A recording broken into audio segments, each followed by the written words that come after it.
Eso nunca lo esperamos. Pero fue tan leal a su grupo que actuó en todas las representaciones, con nuestro grupo hasta el final. El 6 de agosto de 1944, las tropas nazis se extendieron por Cracovia, arrestando a los hombres de entre 15 y 50 años. Wojtyła rezaba solo en su apartamento y se libró.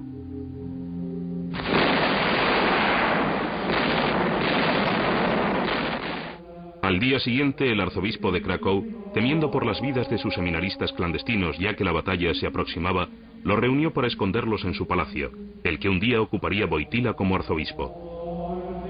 Desde que él no había ido a trabajar, Wojtyła sabía que los nazis le estarían buscando. El arzobispo temía dejarnos salir de la ciudad porque pensaba que teníamos documentos falsificados. Temía que fuéramos reconocidos por alguien que supiera que nos buscaban. A la edad de 24 años, Karol Wojtyła había aprendido de primera mano lo malo de la raza humana.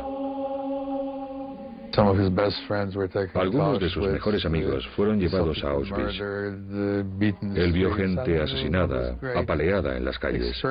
Creo que fue una de esas experiencias que endurecen a una persona. Tenía 19 años cuando todo esto solo empezaba. Ese otoño, cuando la lucha se acercaba, no había razón en particular para pensar que el palacio del arzobispo o que todos los sacerdotes podían mantener vivos a los seminaristas noche tras noche.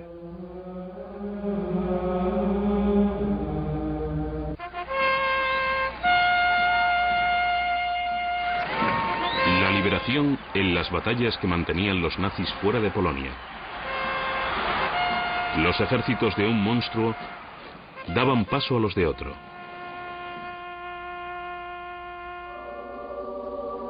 Karol Wojtyła fue ordenado sacerdote en 1946 y la Iglesia le dio su primer billete fuera de Polonia. Fue a conocer el Vaticano, construido sobre la tumba de San Pedro, el hombre de cuyo trono Karol Wojtyła tomaría fuerzas para su lucha contra los sucesores de Stalin. A la edad de 28 años, Wojtyła volvió a Polonia. Un hombre delgado y sonriente llegó al pueblo de Niegowicz en 1948 para ser su pastor ayudante.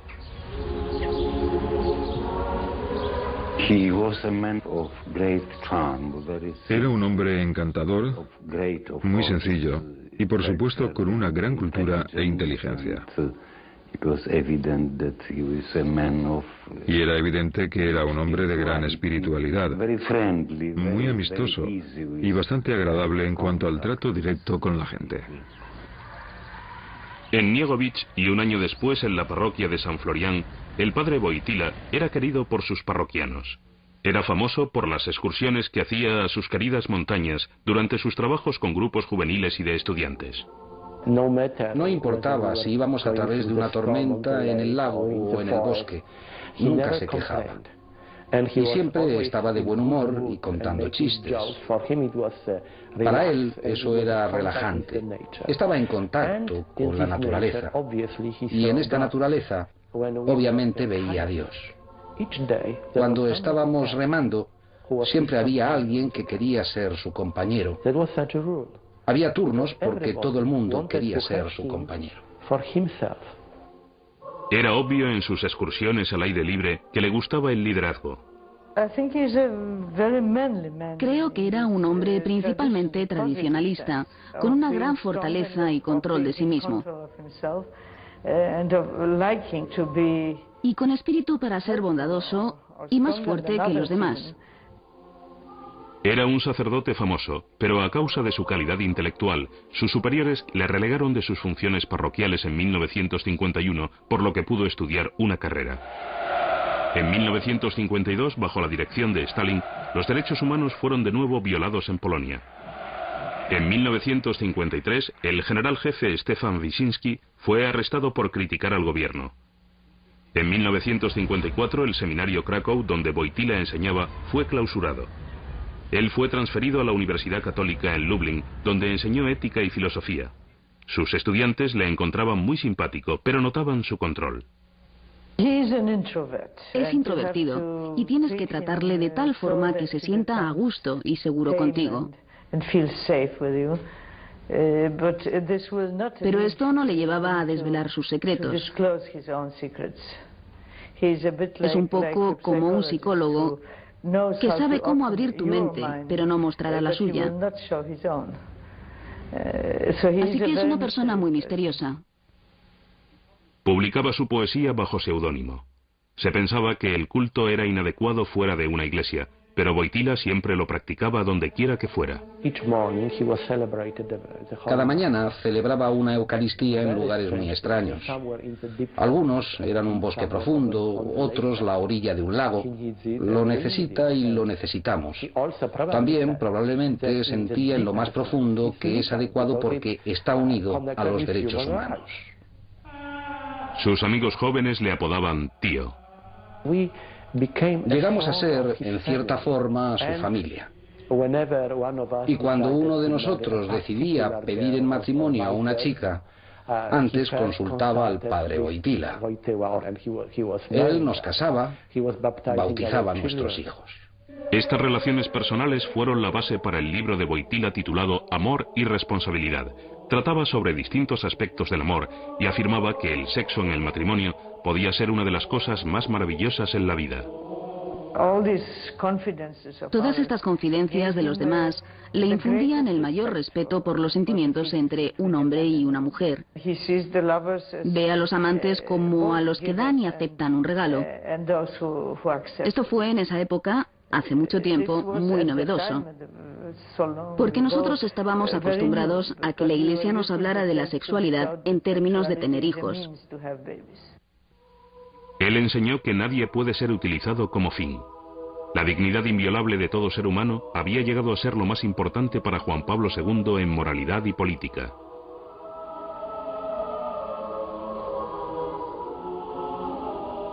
En 1956, los comunistas arrestaron al cardenal Wyszynski. En 1958, nombró a Wojtyła obispo auxiliar de Krakow.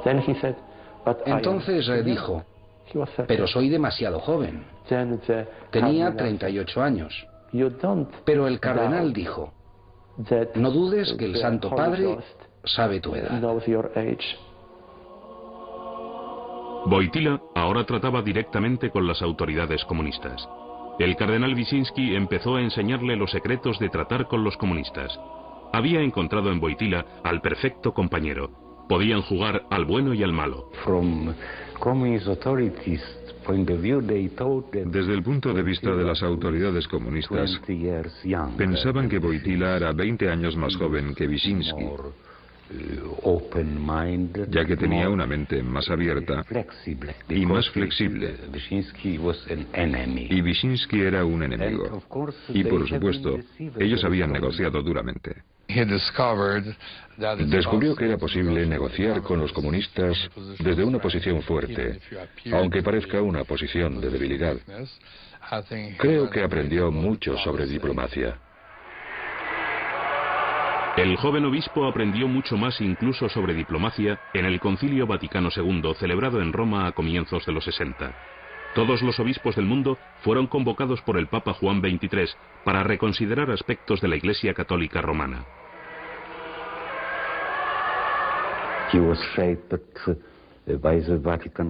Fue formado en este concilio. Era hombre de diálogo, abierto a otras religiones, cristianos, no cristianos, judíos. Al mismo tiempo, se convenció de que la fuerza de la Iglesia en situaciones difíciles en Polonia consistía en su unidad.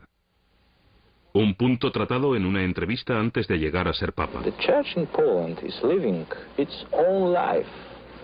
And I suppose that is important for the church everywhere, to living its own life, to realize its own mission.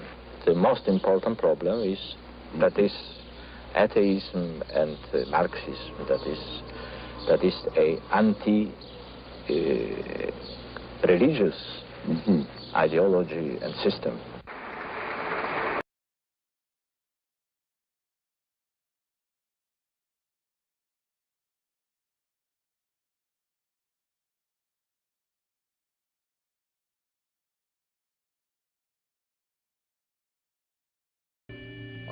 Eso nunca lo esperamos. Temía que fuéramos reconocidos por alguien que supiera que nos buscaban. A la edad de 24 años, Karol Wojtyła había aprendido de primera mano lo malo de la raza humana. Algunos de sus mejores amigos fueron llevados. Lo reunió para esconderlos en su palacio, el que un día ocuparía Wojtyła como arzobispo. Desde que él no había ido a trabajar, Wojtyła sabía que los nazis le estarían buscando. El arzobispo temía dejarnos salir de la ciudad porque pensaba que teníamos documentos falsificados. Pero fue tan leal a su grupo que actuó en todas las representaciones, con nuestro grupo hasta el final. El 6 de agosto de 1944, las tropas nazis se extendieron por Cracovia, arrestando a los hombres de entre 15 y 50 años. Wojtyła rezaba solo en su apartamento y se libró.